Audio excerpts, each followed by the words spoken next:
The Cowbells are ringing with excitement in Starkville, but can Mississippi State improve after a disappointing 2018? Find out here on the Gridiron Expert. Yeah.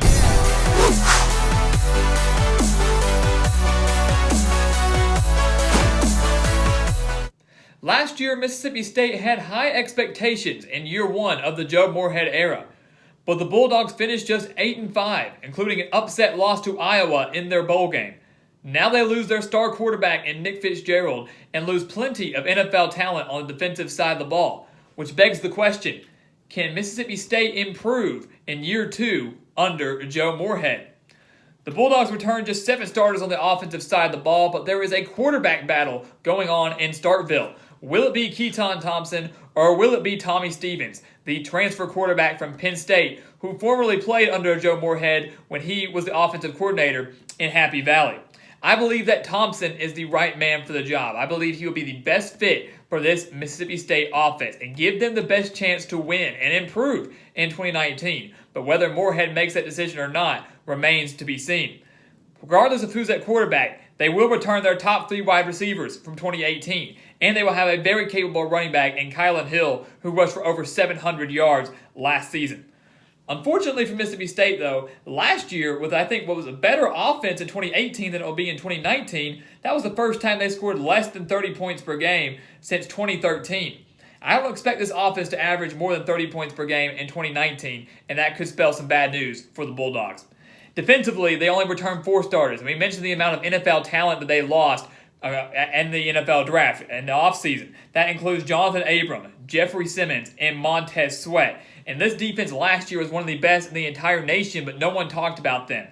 Mississippi State allowed us an average of 13.2 points per game and allowed just 12 touchdowns in the regular season. An unbelievable statistic. The other team that was the second best in terms of touchdowns allowed 19 touchdowns, so a 7-touchdown difference there. The linebacking core for the Bulldogs will be very strong this season, but the defense will take a major step back in 2019.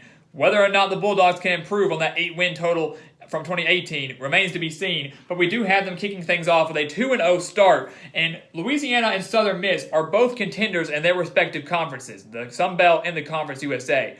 But we think Mississippi State should take very easy care of both of them. Even though there are questions surrounding them on both sides of the ball, they should start off 2-0. Then they get to host Kansas State. And of course, last year the Bulldogs went on the road and beat the Wildcats 31-10. And that was when Mississippi State was still a top 15 team and looking like a legitimate contender in the West and maybe a 9 or 10 win season. Kansas State this year, though, brings in a brand new head coach and certainly has uncertainty themselves. They got Chris Kleiman coming in from North Dakota State, where he won 4 national championships with the Bison in the FCS. And while I love Kansas State's quarterback in Skylar Thompson, and while I think their defense will not take much of a step back in 2019, could even be better than it was in 2018, coming on the road to Starkville is not an easy place to play, especially with their brand new head coach. And I think the Bulldogs kick things off with a 3-0 start and get a quality win over a quality opponent from a Power 5 conference. They beat the Wildcats, and they are 3-0 to kick off the season. So not a bad start for a team looking to improve on 8 wins. They then kick off SEC play against Kentucky. And last year, on the road against the Wildcats, Mississippi State fell 28-7. They were held to just 44 yards in the entire second half and allowed Kentucky to rush for 229 yards. Benny Snell had himself a night against the Bulldogs last year. But gone is Benny Snell. Gone is Josh Allen, the leader for that Kentucky defense last season. While Kentucky will still be a bowl team in 2019, no doubt in my mind, they will not be a 10-win team, much like they were last year. The Wildcats will struggle this year and will rely more heavily on the passing game led by Terry Wilson. I think Mississippi State's defense steps up for this one, and I think they get a key win over Kentucky, a bit of a revenge game, as I would say as well, and Mississippi State kicks off the season 4-0. With a win over Kentucky, and last year they fell 28-7. Don't be surprised if this game is 28-7 in favor of the Bulldogs. They then go on the road to Auburn, and last year it was a huge win for Mississippi State. Coming off back-to-back losses, they were unranked, but beat number 8 Auburn 23-9 and rushed for 349 yards against that stingy Auburn defense. but the Tigers will boast one of the best defensive lines in the entire nation this year. That will certainly give this Mississippi State offensive line some struggles, and whoever's at quarterback, they will be under a lot of pressure all night. Jordan-Hare Stadium, not an easy place to play. Every single week, I believe Gus Malzahn will be fighting for his job, so he needs every win that he can get. In this game, on the road for the Bulldogs, still having some questions at quarterback as we're still only in the first month of the season. I think this Auburn team has enough defensively to shut down the Mississippi State offense. And even though Auburn has questions at quarterback themselves, whether it be Joey Gatewood or Bo Nix, they make enough plays against this young Mississippi State defense, and they get the win at home. Mississippi State takes their first loss of the season. They are 4-1. And if you look at their schedule here, this stretch from September 28th to November 2nd, I know it's a very long stretch there, but that is going to be the key for Mississippi State's season. If they want to exceed 8 wins or maybe even go bowling for some of those people that don't even have them making the postseason. But 4 of those 5 games are on the road, at Auburn, at Tennessee, at Texas A&M, and at Arkansas. The lone home game coming against LSU, arguably the second best team and the biggest threat to Alabama in the SEC West.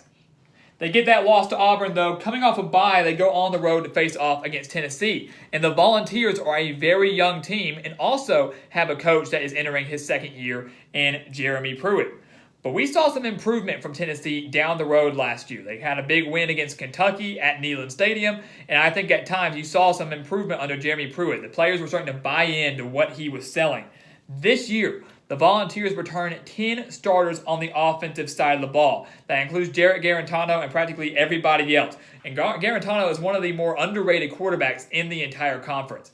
Defensively, the Volunteers return just 6 starters. But last year, in 2018, that was their best defense statistically since 2015. And Jeremy Pruitt, a defensive-minded coach, will have that defense being even better in 2019.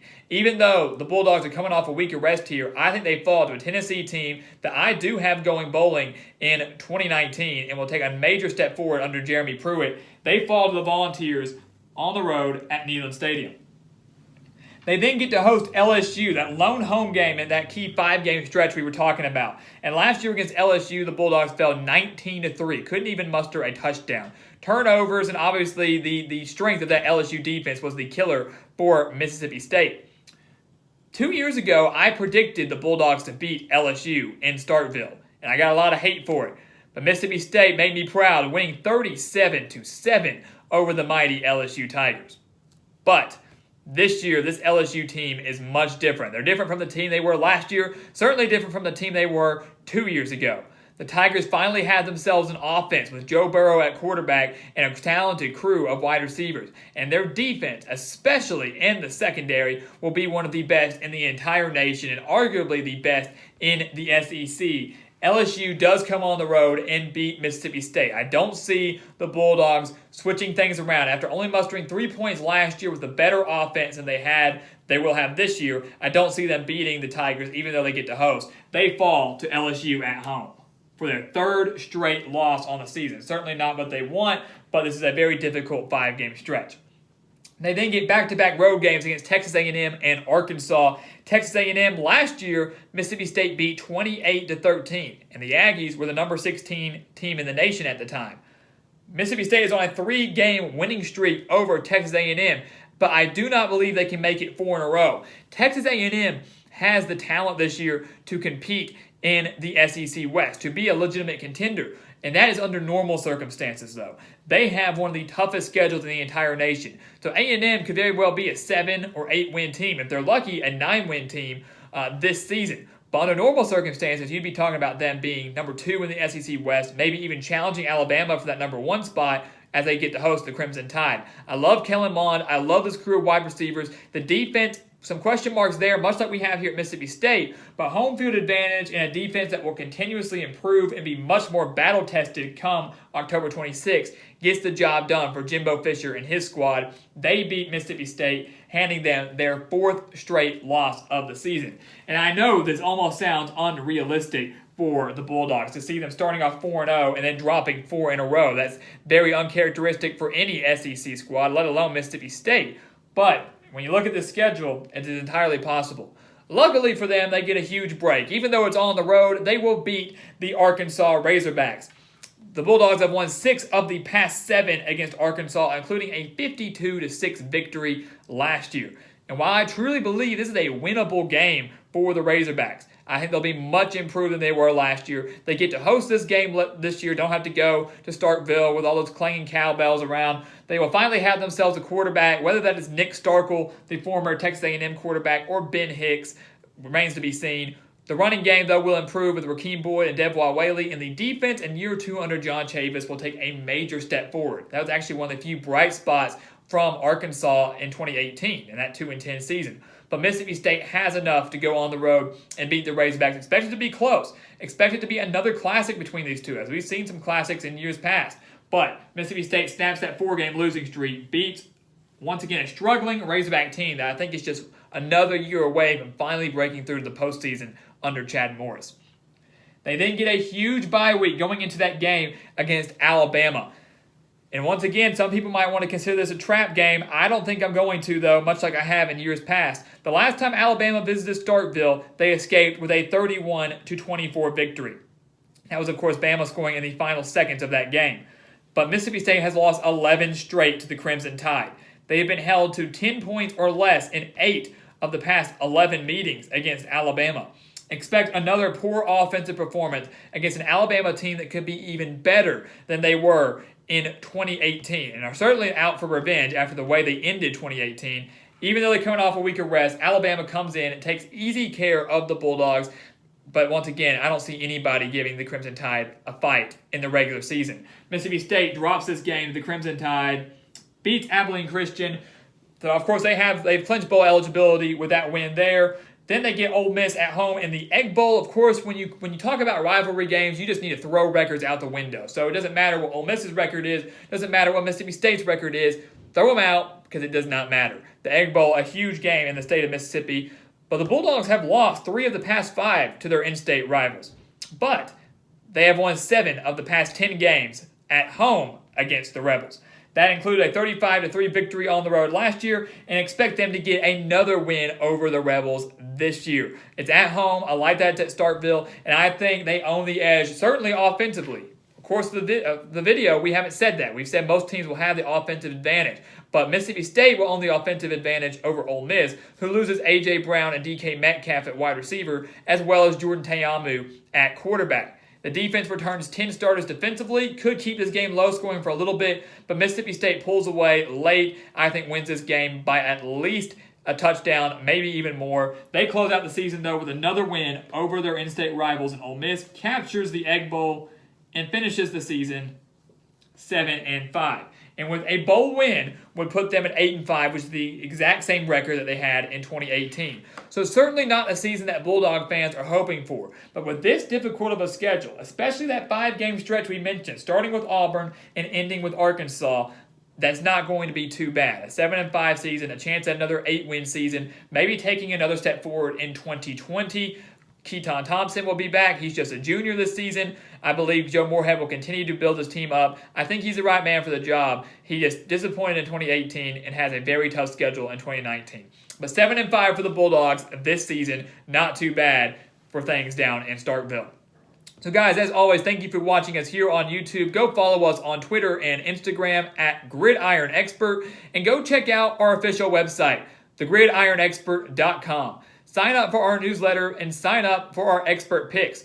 For just $30, you will receive every single one of our 2019 college football spread picks, including the postseason. I can promise you that is a deal you do not want to pass up. So join our team. Sign up today only at thegridironexpert.com. And guys, as always, thank you for watching us once again here on YouTube. Please continue to like, comment, and subscribe. And we will see you next time on The Gridiron Expert.